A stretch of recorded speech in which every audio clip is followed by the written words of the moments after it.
Hey, everybody, and welcome to this episode of The Blind Ambition with Jack Kelly. It's your friend Rick from Blind, and today we are going to introduce you to Carlo di Florio, who's the global advisory leader of ACA Group. Before joining ACA, Carlo served for a decade as a senior regulator, first as the director of the Division of Examinations at the SEC, and then as the Chief Risk and Strategy Officer at FINRA. Before joining the SEC in the wake of the global financial crisis, Carlo was a partner at PwC in the financial services, risk, and regulatory practice.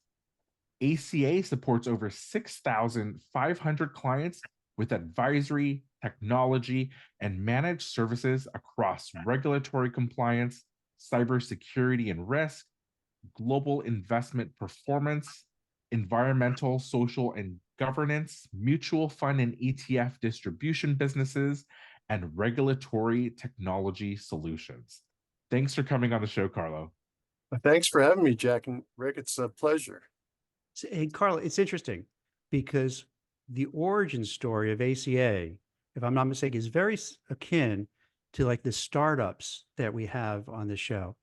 Because if I remember so clearly that I was given, as a recruiter, ACA would ask, hey, can you recruit for XYZ type person. Now, this was way before the pandemic. This is talking a long time ago. So there's no remote work. And then I would try to have to find people to work all over the place. And it was like the hardest thing at times to get people to move or relocate. And at the time, Carla, right, there's like maybe 3 former SEC people working there. But now it's how many people do you have working there? And now it's PE, private equity owned? It's quite incredible. That's right. It's private equity backed. GenStar is our private equity sponsor. We're over 1,300 people. I joined 4 years ago, and we've more than doubled in size just since then. And you go back to what you're referencing, Jack, and that was 4 brave folks who came out of the SEC and decided that when they were doing exams of firms, they saw that firms were really struggling to comply with securities laws and regulations. And the SEC was about to come out with this new rule requiring all investment advisors to have a compliance program, have a chief compliance officer, do an annual review. And those guys just picked perfect timing. They came out, they formed their team, the rule came out, and they were off and running. And so it's grown from those 4 folks to over 1,300 people today. You know what's a little surprising too, Carlo, is that to me, I don't want to generalize, but oftentimes regulators seem to be risk averse. But for the founders, they took a big risk because they could have stayed for the SEC for their whole life, make a nice living, nice pension, right? But they risked it all to build it, which I think is pretty amazing. You're absolutely right. And one of them told me just the funniest story about the night he had to sit down with his parents and tell them that he was going to leave a safe government job and go start this firm. And they thought he was crazy. And they begged him not to do it. You've got a wonderful, safe government job. It's interesting. You'll have a pension, you'll have great retirement. But they were really motivated. They were driven. They were energetic, super smart, and off they went. So, take some risk in your career, right? Does he go back to his parents now and say, I told you so? He doesn't even have to. They just hug him. So what brought you into this space? I got interested in sort of legal and compliance, more legal and regulatory. When I was in college, I was a political economy major. I really liked the intersection of law and business and economics and society. And I had a chance to go live and work in Japan after I graduated college. And so got to explore that same theme, but on a more global level, and found it fascinating.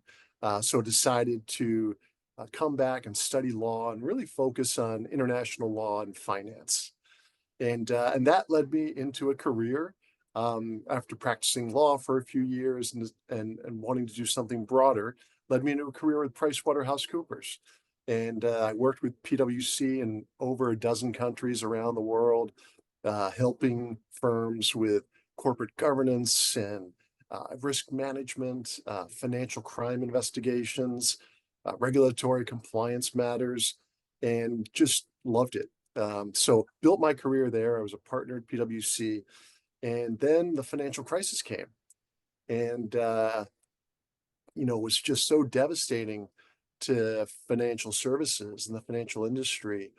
And I was really interested in giving back and helping out and going down and working with one of the regulators. It could have been the Fed, the SEC, but to help rebuild the regulatory architecture, and got a wonderful opportunity to go down and become the director of the exams program at the Securities and Exchange Commission, and help implement the Dodd-Frank Wall Street Reform and Consumer Protection Act, which was the biggest financial regulatory reform since the Great Depression.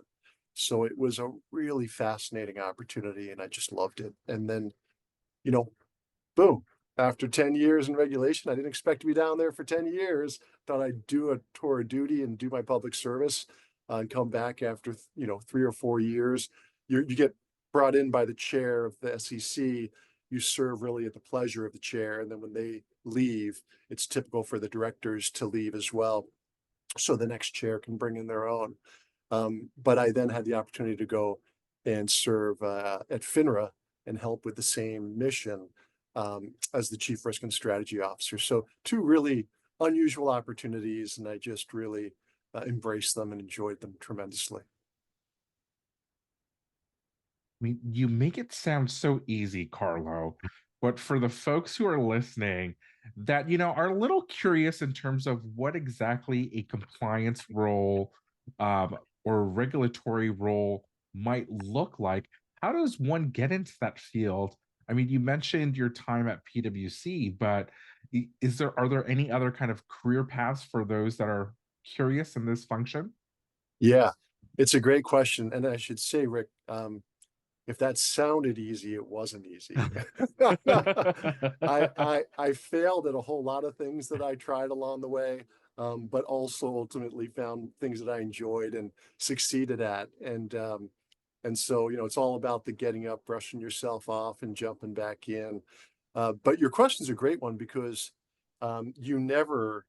nobody who does compliance today says, "Oh yeah, I decided when I was 10 I wanted to be a compliance officer." Right? That's no one ever said that. Right. So, but I think it's more kind of similar to the path that I took, right? Like something intrigued you about business and law, and maybe that took you to law school.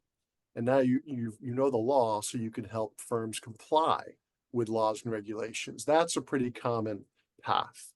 Another one is folks who study finance or business or accounting, right? And they're coming out of those schools, and they're being recruited by regulators, just like they're being recruited by financial firms.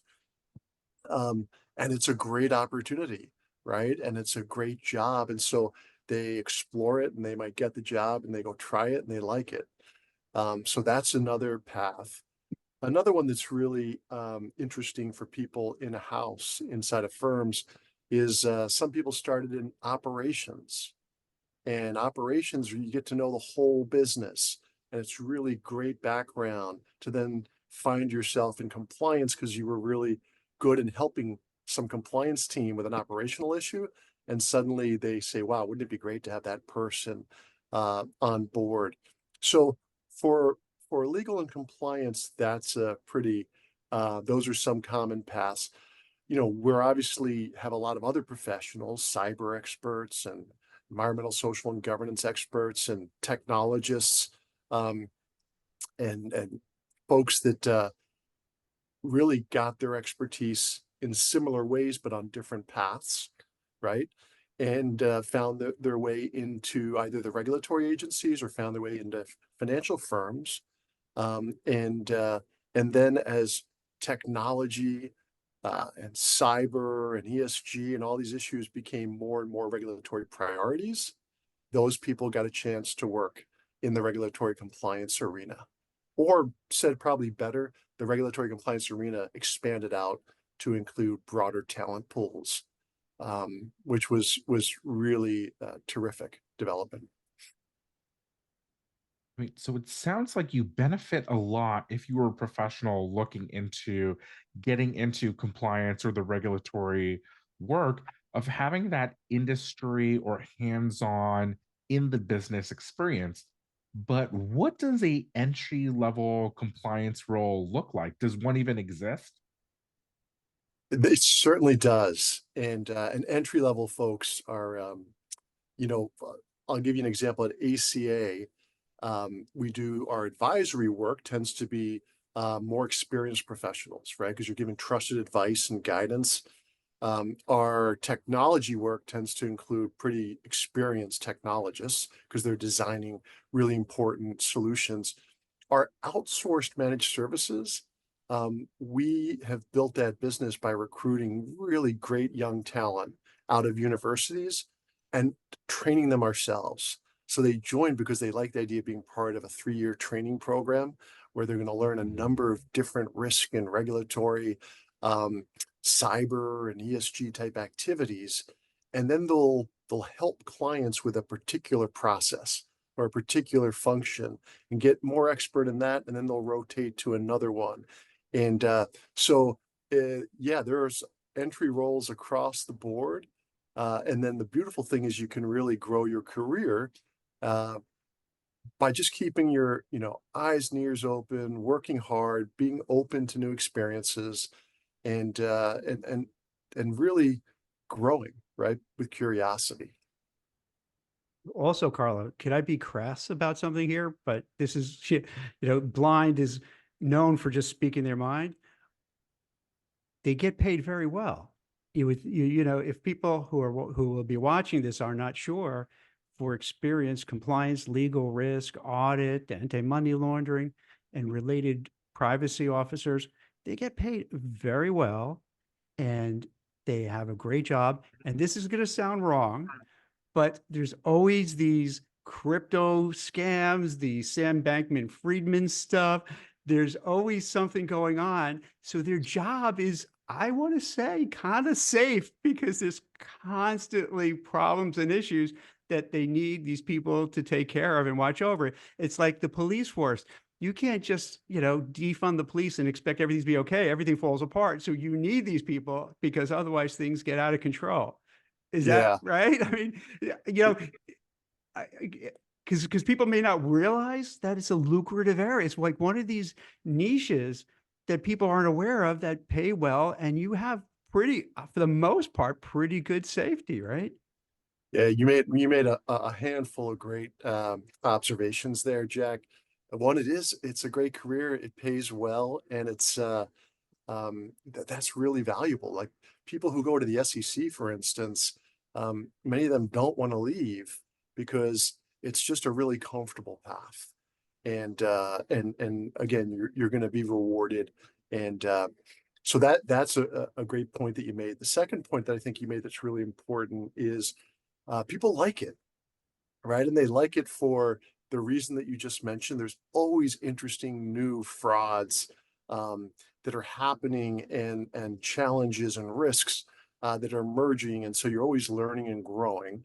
But the other reason that they tend to really like it is because it's a wonderful mission and purpose, right? You wake up in the morning, and what are you doing? You're helping firms do the right thing. You're helping them comply with laws and regulations, which are what? They're really society's rules of the road for what they expect of businesses and firms, right? So you're helping firms do the right thing, people who are trying to do the right thing get there, and you're helping them do it, launch their business, grow their business, protect their business, and give them peace of mind. So it feels really good. People like the feeling. It's amazing. The ACA consultants are so trusted by our clients that when I joined ACA, within the first, 1 or 2 weeks. I went to our annual conference, and I would see, a client like run up and give a consultant a big hug, and I was blown away by sort of the friendship and the trust and the confidence. Um, so there is a really nice dimension to it, Jack, that I think you touch on around what's interesting and why people do it. And if you can find work that you find meaningful and make a good living at it and work with good people, you're going to be happy, right? So I Yeah. think that's a big part of it. Carlo, I remember so vividly, even though this is a long time ago, after 9/11, there's so many people who were in compliance dealing with something called Know Your Customer, KYC, sanctions, anti-money laundering, all these things.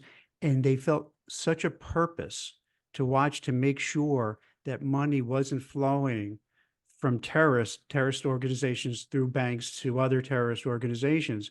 And you could, like when I would Yeah. speak to them, recruiting them, they really had such a passion for what they're like, a huge passion, because they really felt, particularly at that, they always do now also, but back then it was so palpable that they felt, hey, we're not going to go to we're not going to war, but we're doing our part here to keep things safe. And they really believed it. It wasn't like It's it was a cause, to your yeah, point. you're absolutely right. In that case, you're helping protect your country.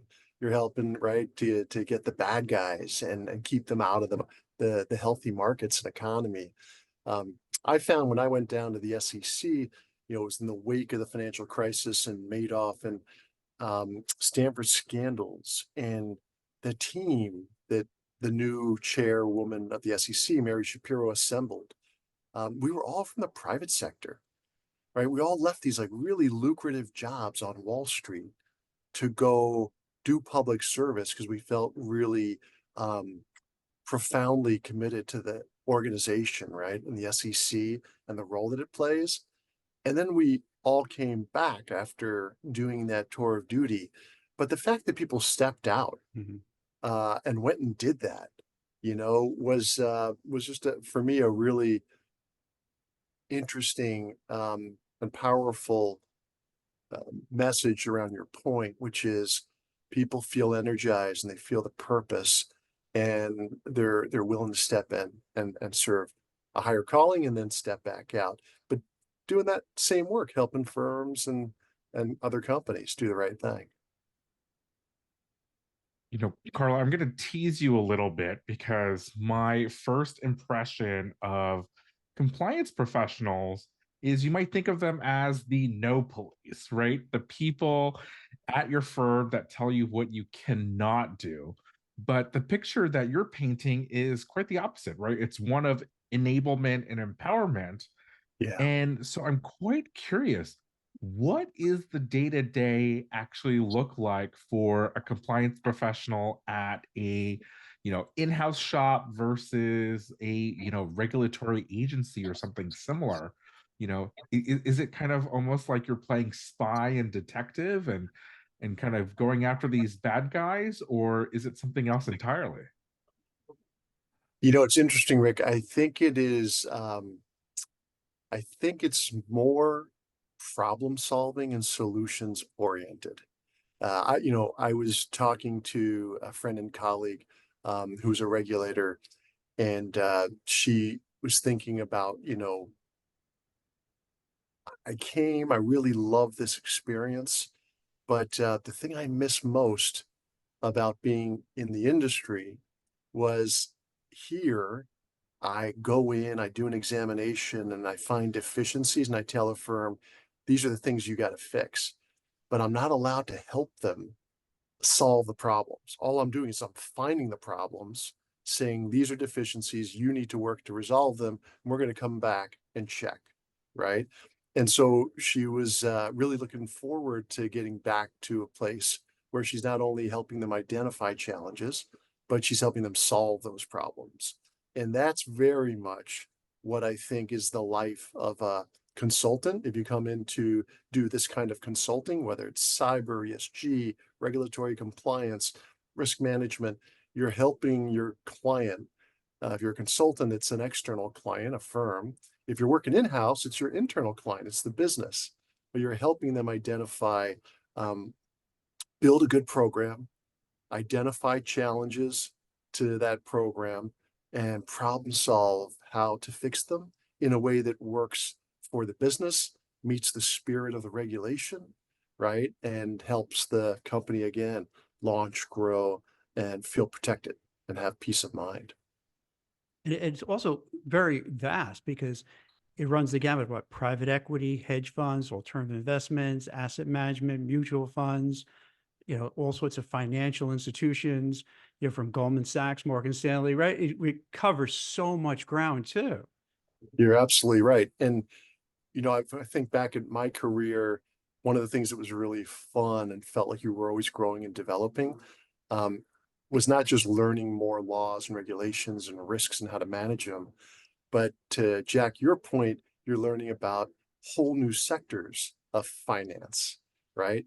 I remember learning about private equity, learning about credit strategies, learning about hedge funds, um, learning about real estate investment. And, you can be a student of the markets and these sectors for life, right? There's always more to learn and understand. And then there's products, there's strategies, there's different participants in the market.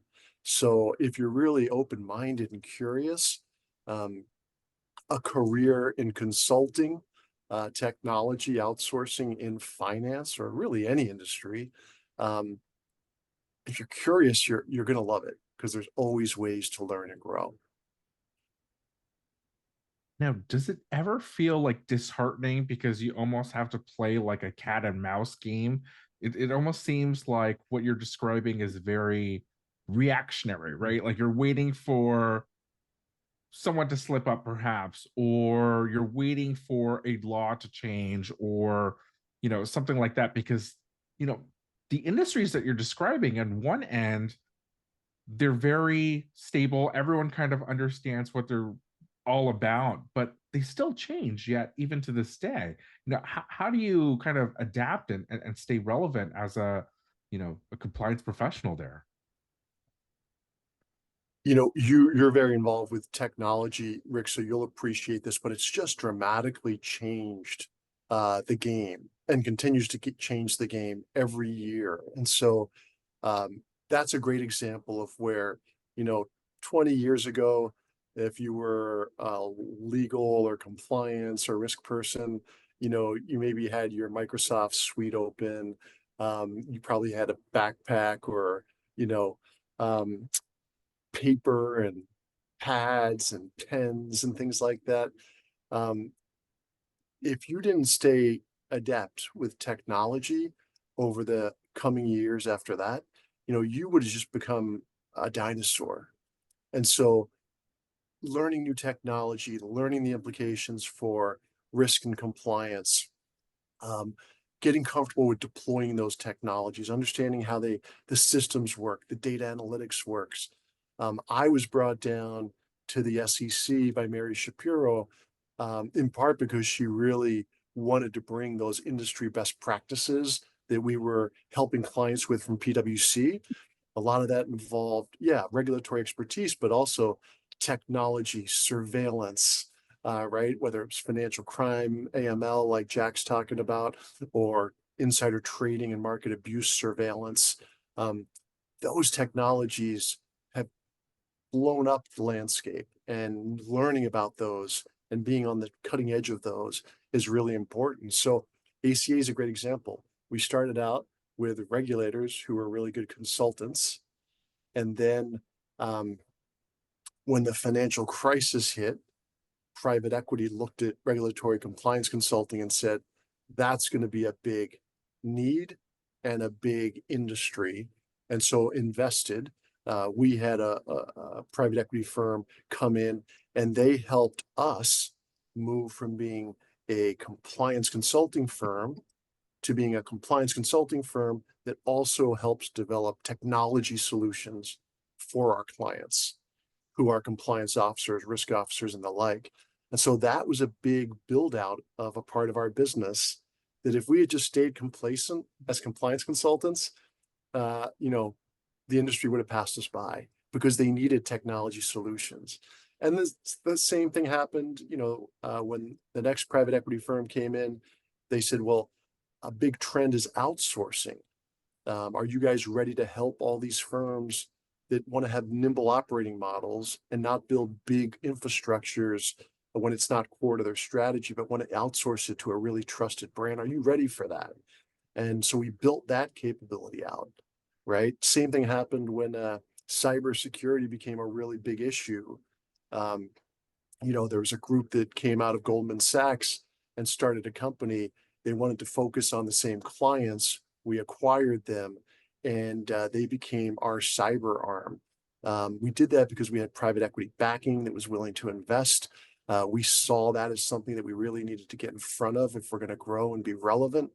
And, we do so today as well with ESG and a whole host of other AI applications that we're incorporating into our technology. So that constant growing and changing is really important to a successful career and a successful firm.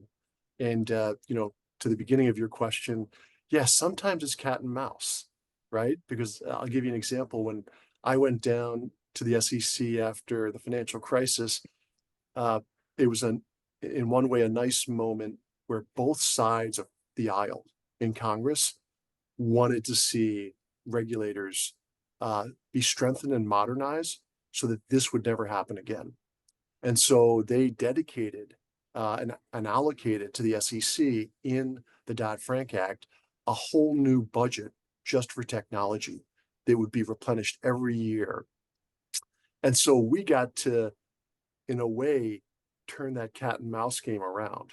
It used to be that the industry had the best technology and we were playing catch up all the time, right, in our chase. But this allowed us to implement really great market surveillance tools to identify insider trading and market manipulation and fraud and abuse and conflicts. And the industry started to say, well, wow, we don't want the regulators coming in with better technology than we have because we're not investing in it, right? And then let's turn this cat and mouse game around. And so it really just elevated practices across the industry. But yeah, part of it is that cat and mouse game and making sure that you're comfortable enough with your program that when the regulators come knocking on the door, you're going to be okay. Are you now also using AI to detect certain activities from people to catch it before things happen?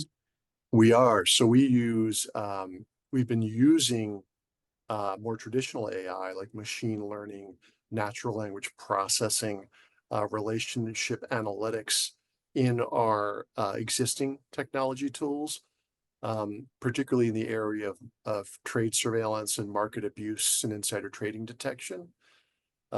In addition, our electronic communications surveillance, we've seen all these cases that the SEC has brought the last 2-3 years around people who, were communicating on work emails and then went off channel, right? And that wasn't kept in the books and records. They were doing something, they were communicating about something business related, but they took it off channel and wasn't in the books and records. So we've seen almost $3 billion in fines and penalties to date. And so firms are very focused on, one, how do we make sure people only use authorized electronic communication channels? And then two, how do we use technology to surveil those channels? And that's, Jack, where AI helps a lot, right? So it's our surveillance tools really help you identify where is there likely to be relationship and communication, where across all the communication channels do you see a conversation happening and then suddenly it drops. And then maybe it picks back up 2 weeks later, but it's in a different it's in a different space, right? They've moved on to another topic and you say, wait, hold on, that story's not done. Now technology can do all of that because AI and really fascinating algorithms can detect that a whole lot better than we can, as individuals. You may already have this, but it's interesting. I was interviewing some young guy from Y Combinator, which is a very prestigious, tech area thing. And what his his company, even it's a startup with a few people, because that's really what they are at this stage of the game. And they're using AI to do operational due diligence and due diligence on private equity and other entities. And he was doing a demo for me. And it's amazing because what would take hours and hours of a person doing something, going through paper and document and files, you just see it like flashing, like finding and looking and doing all these things in just no time at all, which Yeah, is, it's amazing. that's exactly right. Think about it. You've got those deal data rooms, Mhm. so much data in there, right? If you can point the AI language models at that large data set, um, they can do a tremendous amount of good work in diligence. And, you still need human beings involved. We've got all of the shortcomings of AI, hallucinations, and making stuff up. So you do have to make sure that you've got good human oversight around it and good governance. The SEC just launched a sweep this year, um, meeting with firms and asking, who in your firm is actually using AI? Do you even know who's using AI and how they're using it? Do you have a policy for authorizing what is a proper use of AI? And then if you authorize it, what's the governance around that? Who gets to monitor and test it and make sure it's producing what you want it to produce and it's accurate, it's not biased, it's doing what it should be doing? And then if it's not, like, who intervenes and how do you shut it down? Because that's what the expectation is going to be. And I expect that we're going to have legislation, you know, um, this year or next year that requires more focused governance, risk, and compliance around the use of AI and how firms implement, deploy, monitor, and test it. So going back when you mentioned about fines, can you maybe share, do a little side step here? Can you share some like crazy stories? And you don't have to name names or companies, of like just wild stuff that goes on with traders, with bankers, with brokers, with, like all sorts of just stuff that you're like, I can't believe this goes on. Or, this real world stuff that happens that's like shocking. It's things that will sound familiar to you, right? But in the securities industry, for example, it's all the big insider trading scandals that happened, right? And to our conversation earlier, they never really go away; they just change, right? So we But can had you the share big, what insider trading for people who may not know yeah, what yeah. that? So insider trading is when a firm or individuals who have access to material non-public information that they're not supposed to be sharing, share that information for purposes of advancing effectively their own wealth, right? And and so it's very, if you think back to the 80s, it was the Michael Milkins and Ivan Boski's, right? If you think back to when I was at the SEC, it was the Rajaratnam, scandals and the hedge funds uh, using. Wait. For that one, wasn't that the story where this hedge fund guy, this really wealthy hedge fund guy, was on the board of directors? I could be telling this wrong. Was the board of director of Goldman Sachs, and then at the board meeting, he heard about some event, ran out to tell his traders to buy stuff on inside information, and then his whole career was just poosh. What's interesting about it, Jack, is it's that's a different matter, but it was related to uh, Rajaratnam, Mhm. and that's how the web works, right? Everyone's Wow. looking for that edge and that bit of information, and wanting to get a trading advantage. And so, yeah, that's the kind of thing that happens with the insider trading scandals. Uh, there's big market abuse and manipulation scenarios, right? Where traders are buying commodities and futures on one market and then quickly going to another market and buying related instruments that are manipulating those markets so they can benefit from that manipulation. Um, there's financial crimes that, where fraudsters or individuals or companies are using the financial system and the banking system to perpetuate their crime and then launder their funds. So this is kind of the AML that we were talking about earlier. And, it started with obviously the big drug cartels that were doing that, but it's evolved into all sorts of nation states that are engaged in crime and cyber breaches, are getting their wealth and they're laundering it through the financial system. They're using cryptocurrencies that make it even so much harder to track and monitor. So these are the kind of schemes that are happening every day, across the industry. And what's going on is that really good people inside of really good firms, for the most part, right, like compliance officers, lawyers, risk managers, good business people, they're trying to make sure their firm isn't misused or inappropriately used. They're trying to make sure that this great company that they've built isn't going to be undermined because they brought in a trader who's decided to work with traders in other firms and rig the markets, right? So it really is kind of neighborhood watch for the most part, and then looking to see what's the criminal element that's coming in. Can we detect it? Can we escalate it? Can we address it? Sometimes you need to bring the regulators in to do that. You need to bring Homeland Security in if it's a cyber issue, or the Department of Justice if it's a criminal matter. But that's all sorts of fascinating examples and scenarios. No shortage. And recently we've had the Sam Bankman-Fried matter with crypto, and that's an area where we've got to solve it. There's too much. Our regulatory system is too broken up to resolve it right now, and so we don't have one approach across crypto.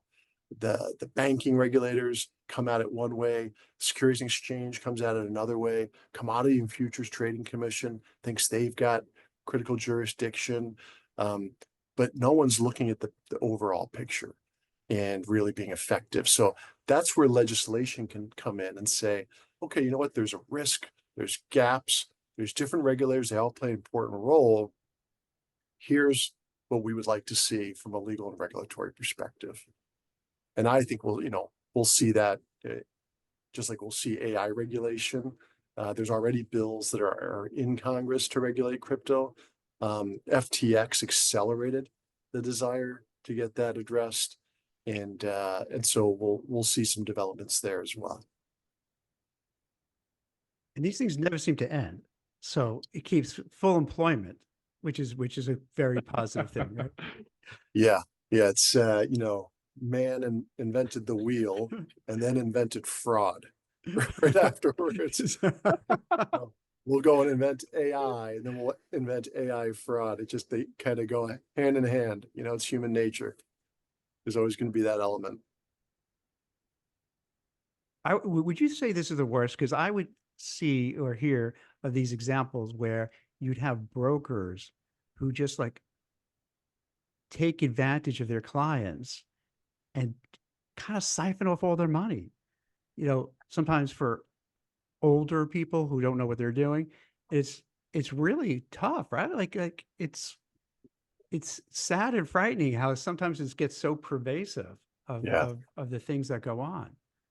It's really awful. Like at both the SEC and FINRA, we had special initiatives to protect the elderly because these schemes, to your point, are so they're everywhere. And all of us have parents or aunts or uncles, grandparents, and you just hear it from them, right? The way their phone rings, the emails that they get. There's just really aggressive, predatory behavior. And so there are, special initiatives at the regulatory agencies and enforcement agencies to focus on it.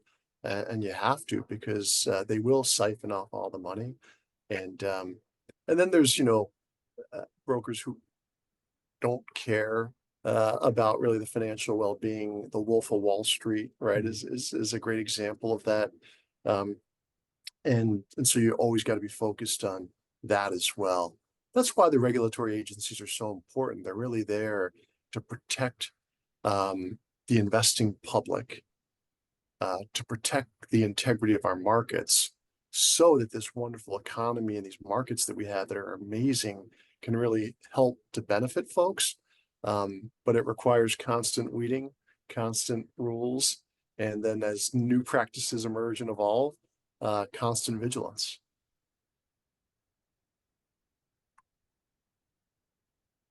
I thought were you gonna say something, Rick? Because I was.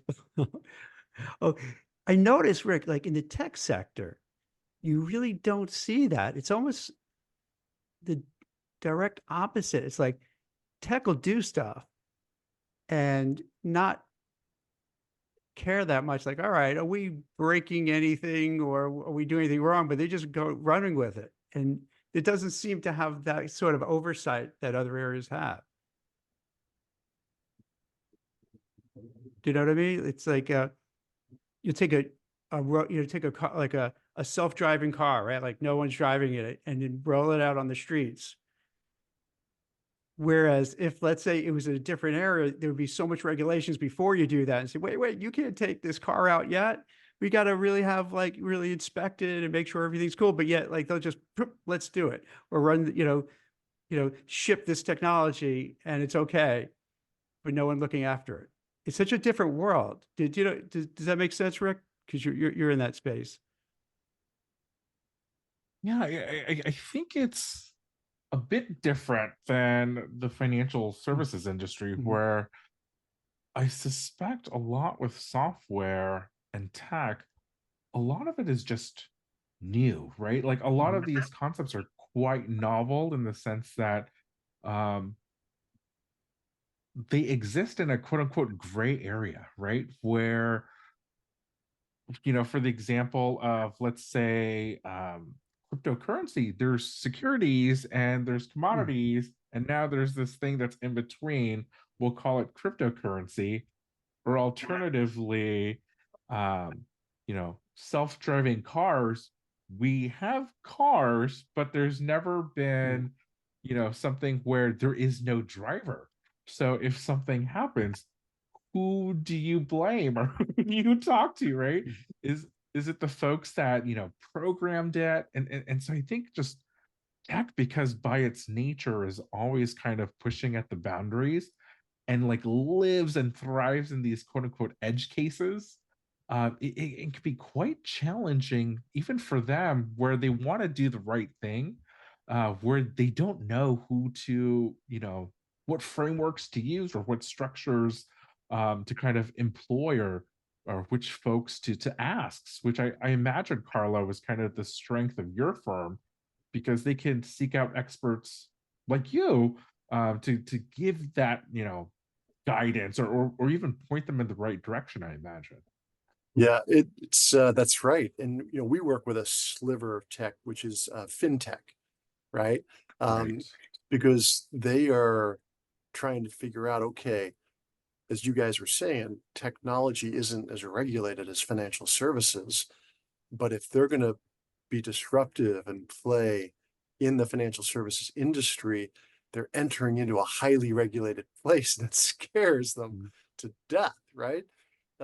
More broadly, I think, Jack, to your point, right, technology hasn't been as regulated. And we saw, for instance, with IBM back in the day, Microsoft 20 years ago, and now we're seeing it with Google, right? And the other big tech companies. Congress is starting to say, you know what, big tech, you have such a big impact on society, and you control so much of our information, our data, our kids, and the way they interact with technology. Maybe it's time to regulate, have standards, and begin to regulate. And that is so scary to technology, because technology loves to innovate and create and move fast, right? But it's going to slow down if they get regulated. Fintech, our experience is similar. When I was at the SEC, I implemented a program again, lesson learned after the financial crisis was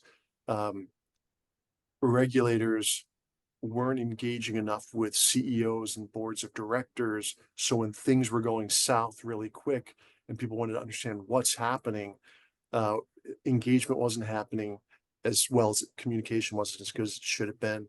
So I implemented a program where we would get together with the senior management team, members from the board of directors, the chairs, the risk committee, and the audit committee, compliance committee, and we would talk about risk and strategy and where the bank was going and what were the big issues and concerns and how were they addressing them.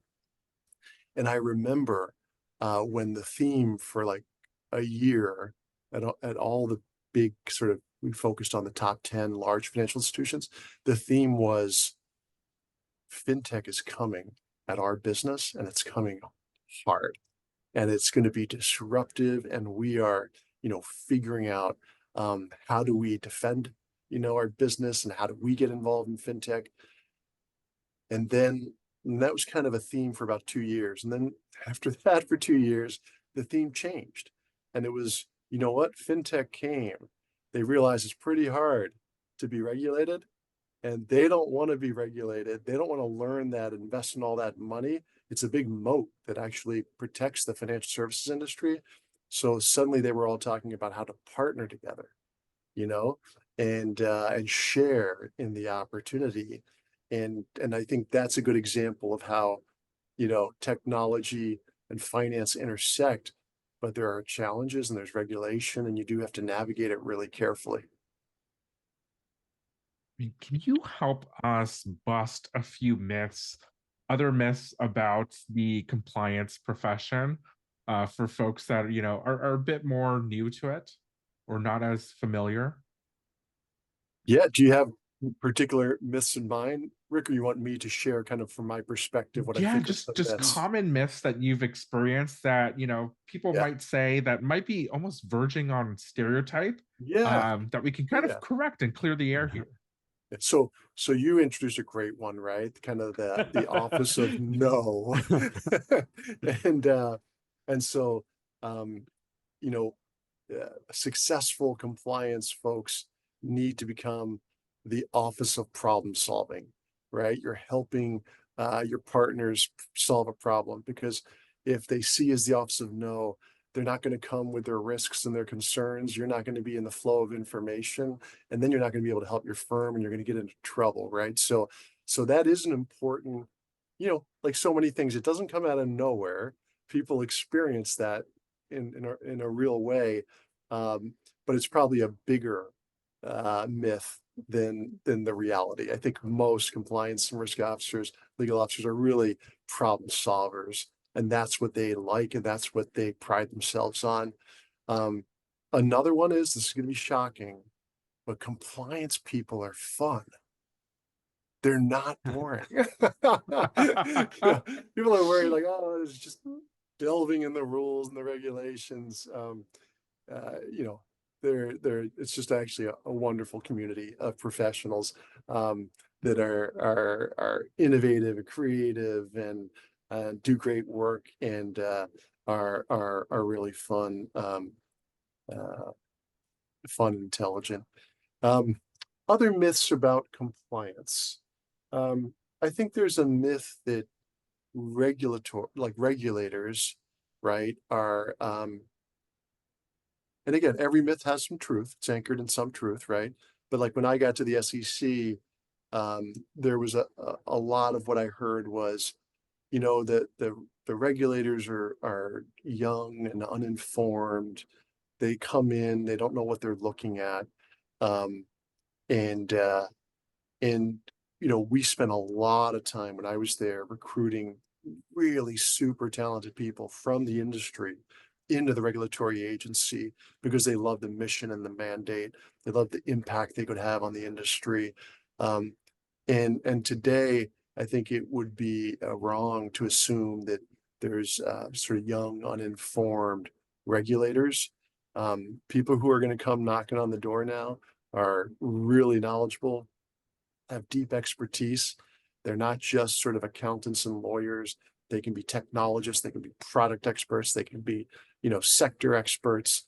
And what I hear from firms is, one, they really like that, right? Because it makes for a more valuable interaction.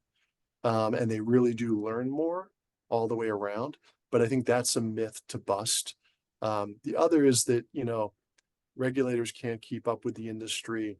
They're always lagging behind. And we already talked about how this new budget that Congress gave through Dodd-Frank allowed the regulators to leapfrog to an extent the industry with tech and data analytics. And so now it's a very, they're on an even playing field. I think that's another one to a myth to bust. And then just the old, you have to be a lawyer or accountant, to get into compliance or risk. Not the case. Today people are really excited to bring technologists onto the team, really need product experts. They want people who understand the business they're responsible for. And so they love having operations folks and business folks on the team. So it's a great career, an area for anyone to explore.